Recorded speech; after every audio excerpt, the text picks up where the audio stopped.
In April 1976, Steve Jobs, Steve Wozniak, and Ronald Wayne began the technology company that would revolutionize the everyday lives of millions across the globe. These simple-to-use products operate with ease and efficiency. The company began to realize the significant impact they were having on consumers' lives and the environment, and decided it was time to make a change. We begin thinking about the environment here. And here, we consider what to leave out. We think about power and how to power that power. Because our ecosystem is part of a larger one.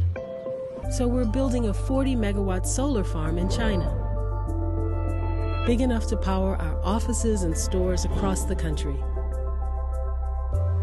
And since our ecosystem also includes billions of iMessages and huge libraries of music, films, and pictures, we're powering our data centers with 100% clean energy.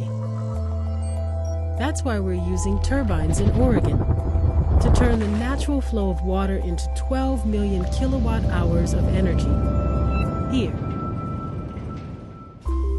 We think about the environment in our packaging too, with the paper we use and its effect out here. So we're directing our innovation into conservation to get to net zero.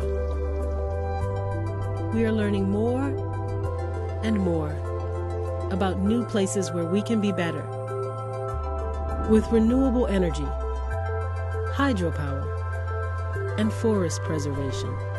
New ways in which we can leave the world better than we found it.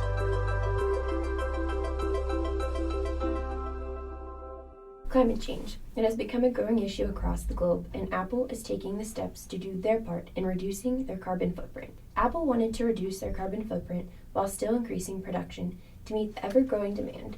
Priding themselves on practicing greener and cleaner manufacturing processes, they started with the resources. They partnered with the Conservation Fund, a nonprofit that protects over 36,000 acres of woodlands across the eastern United States, leading Apple to look at ways to minimize the amount of packaging their products require. Apple wants to ensure that the forests are still as beautiful when they found them, to allow for others to enjoy it for generations. Apple created a clean water program to reduce wastewater while producing energy to power equipment used during the manufacturing process. This covers 59 billion gallons of water each year. The use of renewable energy contributes to their green success because it has utilized resources that have been around forever, such as wind and solar. They've incorporated energy sources such as geothermal and fuel cells to work to achieve their 100% renewable energy goal in all aspects of operation. In 2014, Apple committed to eliminating harmful toxins from the manufacturing process to improve health factors for workers and Apple users. The toxins eliminated were beryllium, mercury, lead, arsenic, and polyvinyl chloride. They also continuously look to NGOs for updated information and guidance. That website is we give our carbon footprint. And if you look at Apple's carbon footprint, we're really honest about it. Because of the work we've done on facilities, some of the work we've done on our product, Apple owns our carbon footprint all the way from the mining of the raw materials to make our products, all of our facilities, all of our building, through our supply chain, which are largely operations that are not Apple owned, all the way through your use. Facilities. Apple has designed their facilities to be energy efficient and sustainable. They have constructed a solar panel farm in China, which is currently generating 40 megawatts of energy that is used to produce the iPhone. Apple has seen such great success with the solar panel farm that it's going to construct 3 more solar panel farms within China and 1 here in the United States. They are expected to be completed by mid-2016. The energy generated will be used to power Apple's facilities. Renewable energy is how Apple has been powering its data centers, corporate offices, and 450-plus retail stores since 2012. Currently, 100% of U.S. and 87% of global operations are operating fully on renewable energy sources. Apple will not stop until 100% renewable energy is powering their operations across the board. Wind turbines are another supplier of 100% renewable energy, specifically in Austin, Texas, where the MacBook is constructed.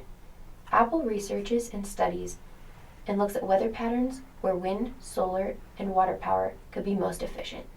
It needs to take into consideration changes in the climate from year to year to fully ensure that they're utilizing the natural resources efficiently.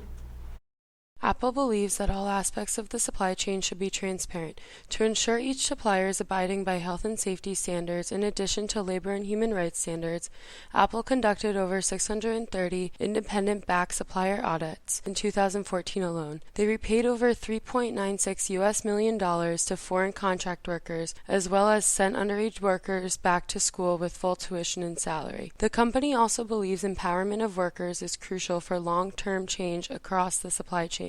Apple created a program called SEED, Supplier Employee Education and Development. It currently has 23 different sites totaling 48 classrooms. Since the creation of the program in 2008, there have been over 861,000 participants, with 379,000 in 2014 alone. The program allows participants to gain skills and take courses in what they prefer. Apple partners with local universities in order to ensure access to high school equivalency programs and associate's and bachelor's degrees. Additionally, in 2014, the program grew to offer vocational certifications in subjects such as culinary arts, welding, and cosmetology. Products.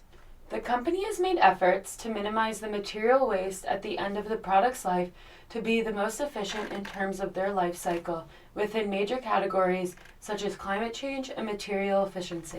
When comparing the iPhone 5S, released in 2013, with the 6S, released in 2015, there are many environmental changes to take note of. Comparing the greenhouse gas emissions for the two phones over their life cycles, the 5S produces only 65 kilograms of carbon emissions, while the 6S produces 80. During the consumer use phase, the 5S's emissions are at 14%, while the 6S's declined to 10%. This is also coupled with the fact that, as stated in the environmental report for the iPhone 6S, the greenhouse gas emissions associated with the aluminum enclosure of the iPhone 6S are half those of the iPhone 6, thanks to the use of less virgin aluminum and more low-carbon aluminum manufacturing. While the company is utilizing less virgin materials and more sustainable alternatives, it is important to note that the production phase of the life cycle increased from 80% in the 5S to 84% in the 6S, indicating there are more inputs in the production phase with the 6S. Both products are free of arsenic display glass, a mercury LED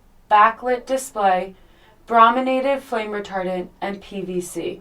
The 5S features a recyclable aluminum enclosure, while the 6S also includes speaker enclosures made with 30% post-consumer recycled plastic and is beryllium-free. Packaging for the 5S and 6S, the materials are primarily bio-based and are highly recyclable, such as fiberboard containing 90% post-consumer recycled content. The environmental report stated, the U.S. retail packaging of the iPhone 5S is 26% lighter and consumes 41% less volume than the first-generation iPhone packaging.